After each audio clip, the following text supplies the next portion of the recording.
হালাল যদি আপনি মেনটেন না করেন, আপনার কোনো মুসলিম আইডেন্টিটি নাই।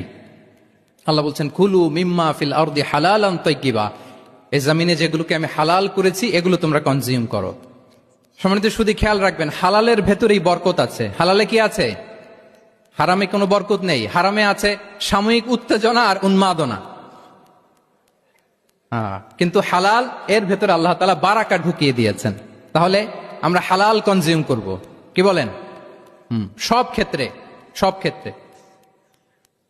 হারাম খেয়ে, হারাম কনজিউম করে যে ব্যক্তি দোয়া করে, যারা হারাম খায় তাদের দোয়া আল্লাহ কবুল করে না। এবং হারাম খেয়ে বর্ধিষ্ণু দেহ আল্লাহর জান্নাতে প্রবেশ করবে না। লা ইয়াদখুলুল জান্নাতা জাসাদুন গুযিয়া বিল হারাম, হারাম খেয়ে যে দেহ নাদুস নুদুস হয়েছে ওই দেহ কখনো আল্লাহর জান্নাতে প্রবেশ করবে না। এজন্য খবরদার, আমাদের সবকিছু আমরা হালাল দিয়ে সাজাবো ইনশাআল্লাহ। বলেন সবাই।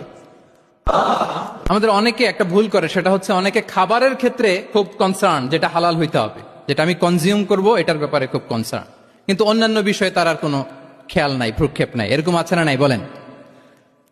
আমাদের সরকারি বিভিন্ন অফিসগুলোতে ঘুষ আছে না? ঘুষ আছে। দেখবেন সরকারি অনেক হিন্দু কর্মকর্তা গরুর গোশত খায় না। কেন খায় না? তার ধর্মে এটা নিষেধ, গরু খেতে চায় না। আচ্ছা, আবার সরকারি অফিসগুলোর অনেক মুসলিম কর্মকর্তা দেখবেন সরকারি কাজে থাইল্যান্ড গিয়েছে, চায়না গিয়েছে, খুঁজে খুঁজে হালাল রেস্টুরেন্ট খোঁজে। ওয়াইন খায় না, পর্ক খায় না। কারণ কেন খায় না? এটা ইসলামে নিষেধ। কিন্তু দুই অফিসারই, মুসলিম অফিসার হিন্দু অফিসার, দুইজনই আবার ঘুষ খায়।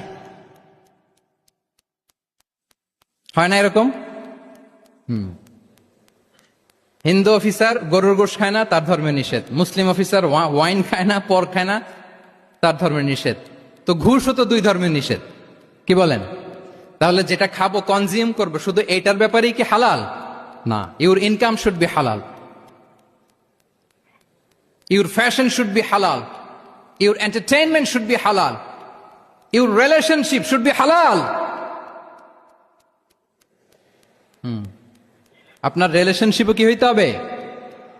এই তো আসল জায়গায় চলে আসছি এখন।